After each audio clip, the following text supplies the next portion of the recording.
आयोजना गर्नुको खास कारण के हो? सबभन्दा पहिला नेपाल शैक्षिक परामर्श सङ्घले 2008 देखि मेला आयोजना गर्दै गयो। पहिलो मेला हामी तत्कालीन अवस्थाको बीआईसीसी कन्भेन्सन सेन्टरबाट सुरु गऱ्यौँ र अहिले 13औं संस्करण हामी चाहिँ यो बिरगुडी मण्डपमा आइपुगेका छौँ। यसको मुख्य उद्देश्य भनेको स्वदेशका परामर्शदाताहरू, विदेशका कलेज युनिभर्सिटीहरू, त्यसै गरी त्यहाँका कूटनीतिज्ञहरूबाट फर्स्ट ह्यान्ड इन्फर्मेसन्स विद्यार्थी र अभिभावकहरूलाई बुझाउनको निम्ति यो मेला चाहिँ आयोजना गरिएको हो र विद्यार्थी र अभिभावकहरूले पनि एउटै छातामुनि बसेर एउटा कम्पेरिटिभ एनालाइसिस गर्न सक्ने अनि एउटा कम्पेयर गर्न सक्ने, कुन देशमा जाँदा के हुन्छ, कस्तो देशमा जाँदा के हुन्छ, कुन परामर्शदाताले कस्तो खालको काउन्सिलिङ गरेको छ, अथवा विदेशबाट आएका युनिभर्सिटी कलेजका प्रतिनिधिहरूबाट परामर्श लिँदाखेरि अझ उनीहरू बढी चाहिँ लाभान्वित हुने भएका हुनाले यो मेला हामीले आयोजना गरेका हौँ। यो मेलाको मुख्य आकर्षणहरू के छन्? यो मेलाको मुख्य आकर्षण भनेकै विदेशमा रहेका युनिभर्सिटी कलेजहरूको रिप्रेजेन्टेसन एउटा पहिलो कुरा हो। दोस्रो कुरा चाहिँ कम्पेरिटिभ एनालाइसिस हो विभिन्न कन्सल्टेन्सीहरूकोमा। र नेपाल शैक्षिक परामर्श सङ्घभित्र पनि कसैले अमेरिकाको लागि बढी फोकस भएर काम गर्छ, कसैले जापानको लागि काम गर्छ, कसैले युकेको लागि काम गर्छ, कसैले अस्ट्रेलियाको लागि काम गर्छ भने ती सबै स्पेसलाइज परामर्शदाताहरूबाट लिने जुन परामर्श छ त्यो बढी महत्त्वपूर्ण हुने भएको हुनाले यो यसको आकर्षित चाहिँ जस्तै यो मेलामा कतिवटा देशहरूका विश्वविद्यालयमा जानको लागि सिकाइन्छ उनीहरूलाई? नेपालबाट हामीले शिक्षा मन्त्रालयको डेटाबेस हेऱ्यो भने करिबन 72वटा देशमा विद्यार्थीहरू नो अब्जेक्सन लेटर लिएर गएको हामी पाउँछौँ। तर मूलत नेपालबाट महत्त्वपूर्ण देशहरू जहाँ इङ्ग्लिस स्पिकिङ हो, मेडिकलको लागि होस् र इन्डियाको लागि होस्, यीसित रिलेटेड कमसेकम 40-45वटा देशमा विद्यार्थीहरू अध्ययनका निम्ति अलिक ठुलो मात्रामा जान्छन्। ती देशहरूको चाहिँ परामर्श यो आजको यो मेलाबाट चाहिँ प्राप्त गर्न सक्छन् विद्यार्थीहरू। जस्तै भन्नुभयो नेपालबाट 72वटा देशमा जान्छन् पढ्ने विद्यार्थी होइन, इक्यानले वर्षनी यसरी मेला लगाएर हुन्छ होइन, उनीहरूलाई पनि सिकाउँछ। तर विदेशबाट पनि विद्यार्थी ल्याउनलाई यहाँ के तपाईँको पहल छ? नेपाललाई शैक्षिक हब बनाउने पटक तपाईँले कुरा गर्नुहुन्छ होइन, के त्यस्तो पहल गर्नुभएको छ तपाईँहरूले? हामीले 2008देखि नै भनेका थियौँ नेपाललाई एडुकेसन हब बनाउन सकिन्छ भनेर। नेपाल एउटा यस्तो सुन्दर देश छ जहाँ एभ्री 50 माइल्समा चाहिँ यो बायोडाइभर्सिटी छ। हामीसित भएको छ एउटा नेचुरल रिसोर्सेस, हामीसित भएको एउटा इथनिक ग्रुप, हामीसित चाहिँ एउटा हामीसित भएको एउटा चीन र चाहिँ भारतको बिचको एउटा यो देश, यो ठुलो एउटा चाहिँ एउटा जनसङ्ख्या हिसाबले ठुलो देश र यहाँ चाहिँ यो खालको बायोडाइभर्सिटी, यो खालका अवसरहरू हिमाल पहाड र तराईको एउटा खालको चाहिँ एउटा कम्बिनेसन्स मैले अघि भने जस्तै 50 माइल्सको बायोडाइभर्सिटीभित्र यहाँभित्र जे गरे पनि हुन्छ। तर यहाँभित्र गर्ने कुरा महत्त्वपूर्ण कुराहरू भनेको के भने सर्भिससित रिलेटेड हुनु पऱ्यो। यहाँ हामीले एडुकेसन डिप्लोमेसीलाई क्यास गर्न सकेको खण्डमा चाहिँ नेपालले बढीभन्दा बढी इन्कम जेनेरेट गर्न सक्छ, देश धनी हुनसक्छ, समृद्ध हुनसक्छ। तर हामीले त्यसका निम्ति के पूर्वाधारहरू तयार गर्नुपर्छ भन्ने ठाउँमा चाहिँ राज्यको तर्फबाट अलिक सिरियस नहेरेको हामी पाउँछौँ। हामी प्राइभेट सेक्टरको हामी एसोसिएसनको तर्फबाट त नेपाललाई एडुकेसन हब बनाउन सकिन्छ भन्यौँ। तर त्यो कुराको पहल कदमी लिदिनका निम्ति हामी शिक्षा मन्त्रालय, परराष्ट्र मन्त्रालय र उद्योग मन्त्रालयमा बारम्बार खालका इस्युजहरू उठाउँछौँ र यसमा चाहिँ के हुन्छ के कुराहरू भयो भने चाहिँ यो सम्भव छ भन्दाखेरि पहिलो कुरा इन्फ्रास्ट्रक्चरमा राज्यले एउटा चाहिँ सहयोग कन्ट्रिब्युट गर्नुपर्छ जस्तो मलाई लाग्छ। यहाँ चाहिँ प्राइभेट सेक्टर अथवा गभर्मेन्ट सेक्टरमा काम गर्ने चाहिँ स्कुल कलेजहरूको चाहिँ प्रोभाइडरहरूको जुन एउटा फेसिलिटी राज्यले दिनुपर्थ्यो त्यो दिएको हामी पाउँदैनौँ र यहाँको चाहिँ एडुकेसन सिस्टम मोर प्राग्मेटिक हुनुपर्छ। तेस्रो कुरा चाहिँ टिचिङ पेडागोजी चेन्ज हुनुपर्छ।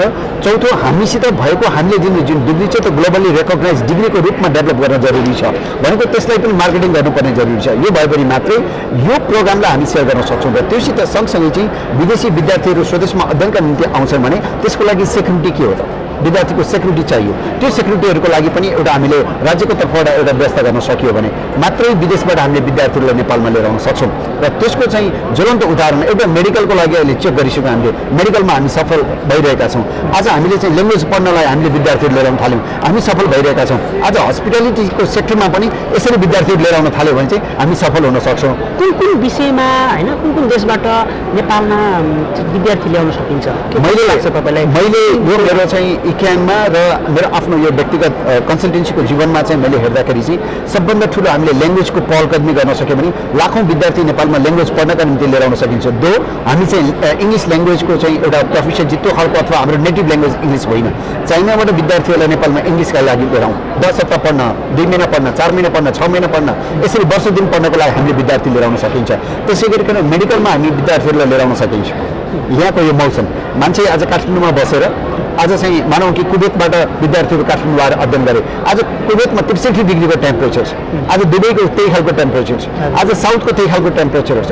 विद्यार्थीले यहाँ अध्ययन गर्न लिएर आउन सकिन्छ, अर्को मेडिकलको लागि लिएर आउन सकिन्छ, अर्को चाहिँ ट्राभल एन्ड टुरिज्म हस्पिटालिटीसित रिलेटेड लिएर आउन सकिन्छ, अर्को कल्चर पढ्नको लागि लिएर आउन सकिन्छ, अर्को यो बायोडाइभर्सिटी, यहाँको नेचुरल रिसोर्सेस, यहाँको हिमालयन, यहाँको माउन्टेनियरिङ, योसित रिलेटेड इन्जिनियरिङ, हाइड्रोसित रिलेटेड इन्जिनियरिङमा विद्यार्थीहरूलाई अध्ययनका निम्ति हामी लिएर आउन सक्छौँ। यसको पहल गरिदिनु चाहिँ राज्यले लिड गरिदिनु पऱ्यो। तर त्यो ठाउँमा एउटा परिपूरक र सहयोगीको भूमिकामा हामी छौँ र हामी त्यो सहयोग गर्न हामी तयार छौँ।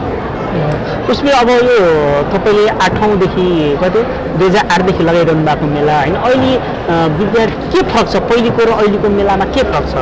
पहिला सुरु चाहिँ हामीले 8औँदेखि यहाँसम्म 2008देखि 2019सम्म आइपुग्दाखेरि चाहिँ हामीले यसको चाहिँ जुन परिधि छ, परिधिलाई अलिकति फराकिलो बनाएका छौँ। डेस्टिनेसनहरू फरक गन्तव्यहरू फरकहरू छन् र यसको पार्टिसिपेन्ट्सको हिसाबले पनि हिजोभन्दा आज फरक छ र हामीले दिने इन्फर्मेसन, हाम्रो इकेन मेम्बरहरूले दिने इन्फर्मेसन पनि मोर रिलायबल भएको हामी पाउँछौँ। किनभने विद्यार्थीले, मैले सोध्ने गरेको छु विद्यार्थी अभिभावकहरूलाई पनि, त्यो चाहिँ एउटा बुथमा जाँदा यो बुथमा अथवा त्यो कन्सल्टेन्सीमा जाँदा यो कन्सल्टेन्सीमा आउँदाखेरि तपाईँले के फरक पाउनुभयो त भन्दाखेरि प्रायः उस्तै खालका छन्।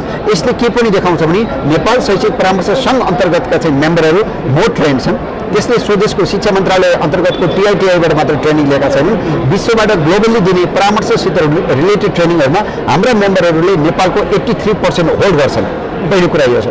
दोस्रो कुरा चाहिँ विद्यार्थीहरूले इकेनको शैक्षिक मेलालाई नै आफ्नो चाहिँ further higher education or further एजुकेसनको लागि चाहिँ एउटा परामर्श लिने थलो गन्तव्यको रूपमा बनाएको दोस्रो कुरा मैले पाएँ। तेस्रो कुरा चाहिँ यसको विश्वसनीयता पनि हो।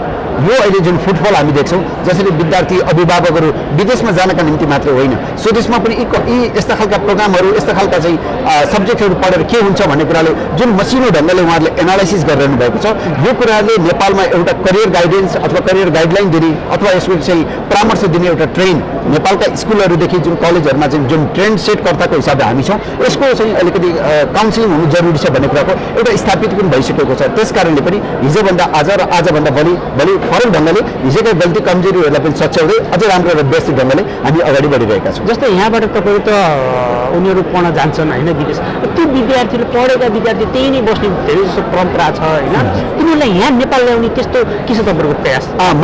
मैले अघि भने हिजोको दिनमा धेरै परामर्शदात्रीहरूले आफ्नो व्यवसायको प्रबन्धनका निम्ति मात्रै विद्यार्थीहरूलाई एडमिसन काउन्सिलिङ गरेको हामी पाउँथ्यौँ भने पछिल्लो समयमा विद्यार्थीहरूलाई करियर काउन्सिलिङ गरेको हामी पाउँछौँ।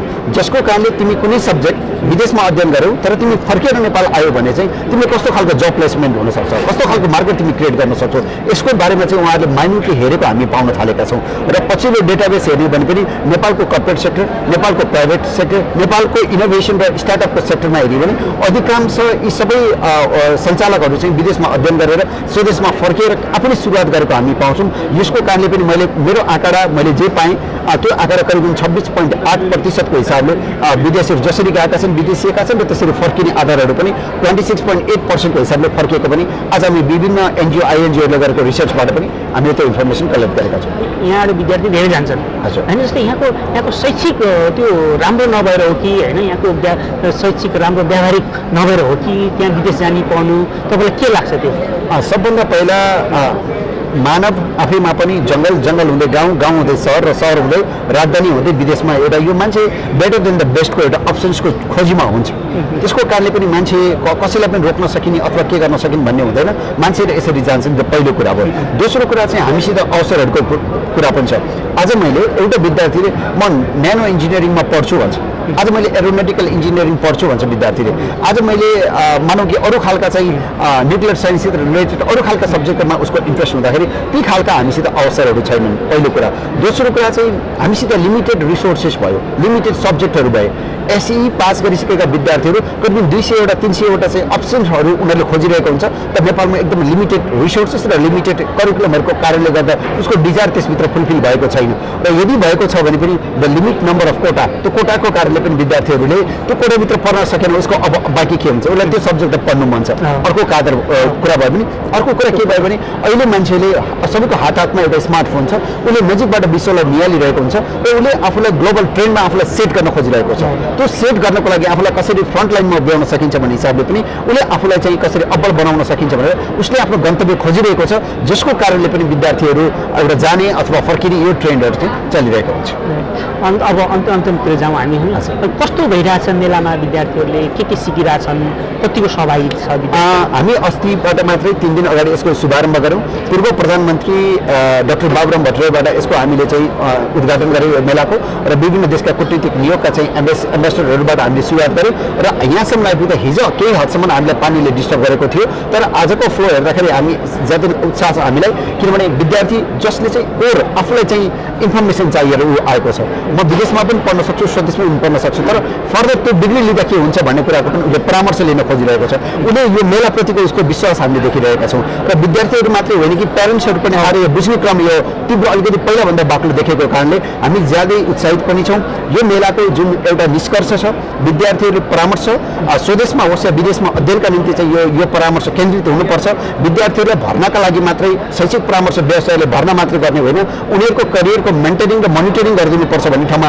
जुन हाम्रो सोच थियो त्यो सोच त्यो उद्देश्य चाहिँ पुरा भएको मैले पाएको छु अभिभावकहरूको अलिकति बढी बाक्लो उपस्थितिले हामीले गरेका कामहरूप्रति हामीले एउटा गौरवान्वित बनाएको छ र अझै धेरै कुराहरू गर्नु बाँकी छ आगामी दिनहरूमा अझै थुप्रै कामहरू गर्ने अझै विद्यार्थी र अभिभावकको जुन उद्देश्य छ त्यो पुरा गर्नको निम्ति अझै सहयोगीको भूमिकामा हामी बस्ने कुरा पनि म यहाँको बिचमा राख्न चाहन्छु हस्त धन्यवाद